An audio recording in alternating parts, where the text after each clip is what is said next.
Welcome to the Coder Catch Up podcast. My name is Jamie Jones, and in this episode we're going to talk about the new security features in WordPress 5.2.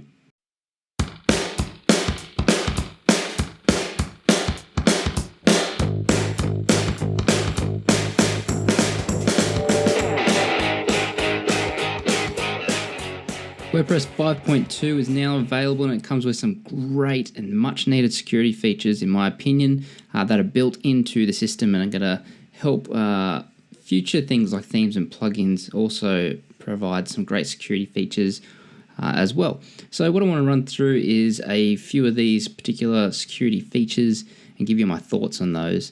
Now, the first one is cryptographically-signed updates. Finally. Now, this is a pretty big one, and it's really important to make sure that the updates you're getting are actually secure. And so basically, starting off with this 5.2 release, now it's important that you do have the 5.2 release. There were some security features brought in 5.1, but it doesn't include any of this. So the WordPress team will digitally sign its update packages, and it's going to be using the ED25519 public key signature system, so that a local installation will be able to verify that the update package is authentic before applying it to your site. So it doesn't have to apply before or anything like that. So make sure that the package you're getting is correct. Adding support for cryptographically signed updates is an important step in preventing threat actors from carrying out supply chain attacks on all the WordPress sites. And this is something that security firms have warned for more than 2 years now. And this is one of these things that it's why I say to a lot of people is, if you're going to use WordPress as your marketing site or a web application backend or something like that, you really need to have your security on point. Now, this isn't to say that WordPress is flawed. Now, WordPress is a great system. It's just that because it's so popular, it's highly targeted. So you really need to get the security around your site sorted, as well as your backup and recovery plans and things like that.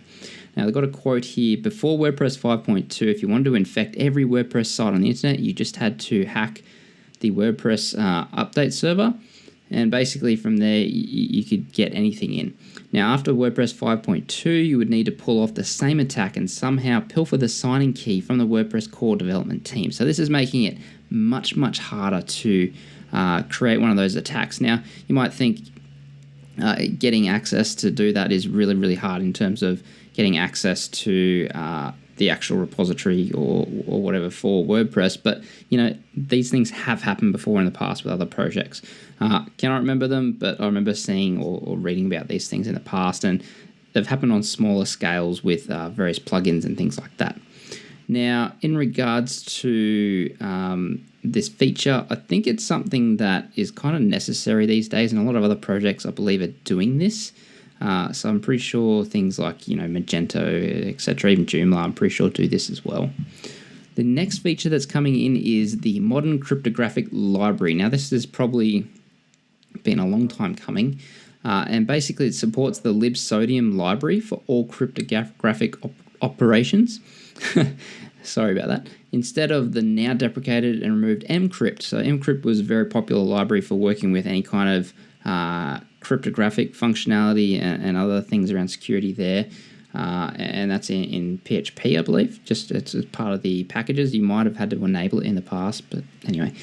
So libsodium is now part of the WordPress CMS source code, along with the sodium compat library.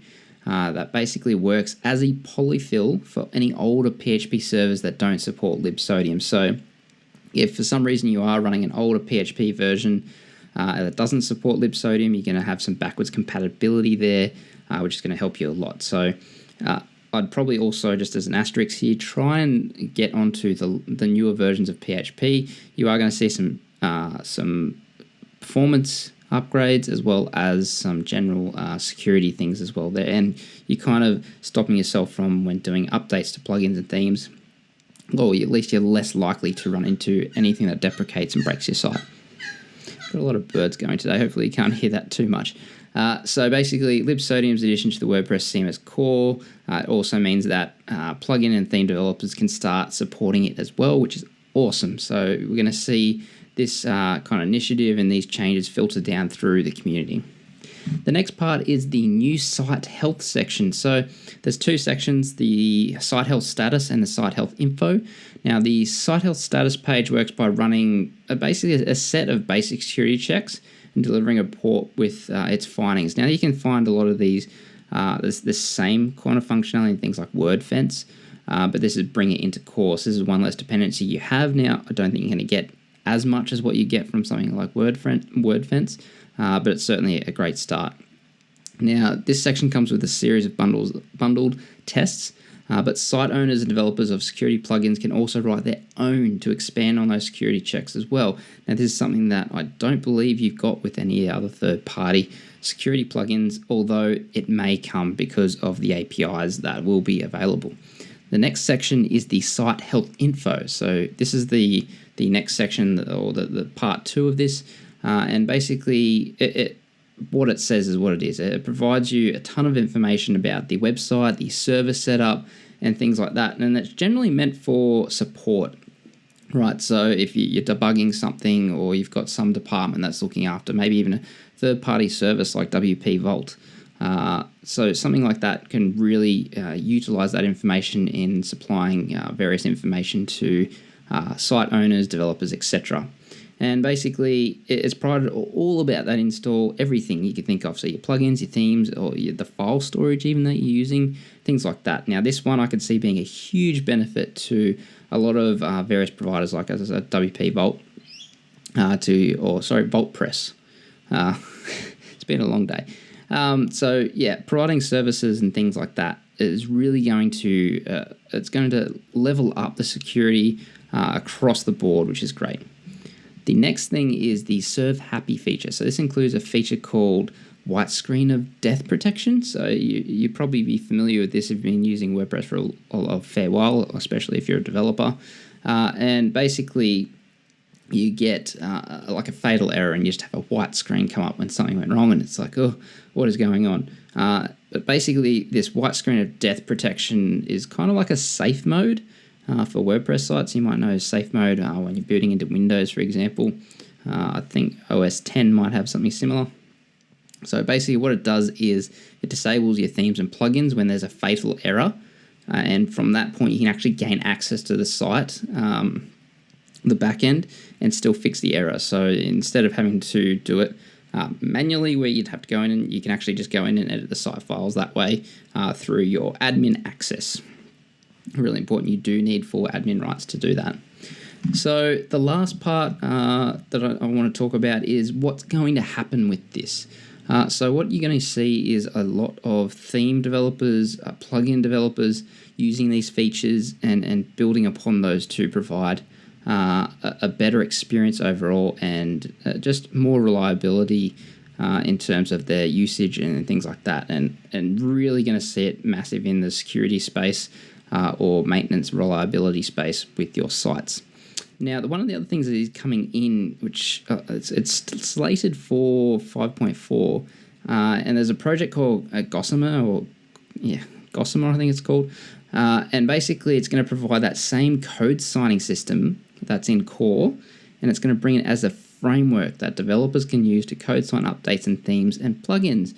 This is even more important, I think, probably the biggest one, because this is where I think you would see most of the issues, where someone's hosting their theme or plugin somewhere, or a package somewhere, and it could get a buggy version, or maybe someone's tried to download a theme from another site and they think it's legitimate. Next thing, that infects their site.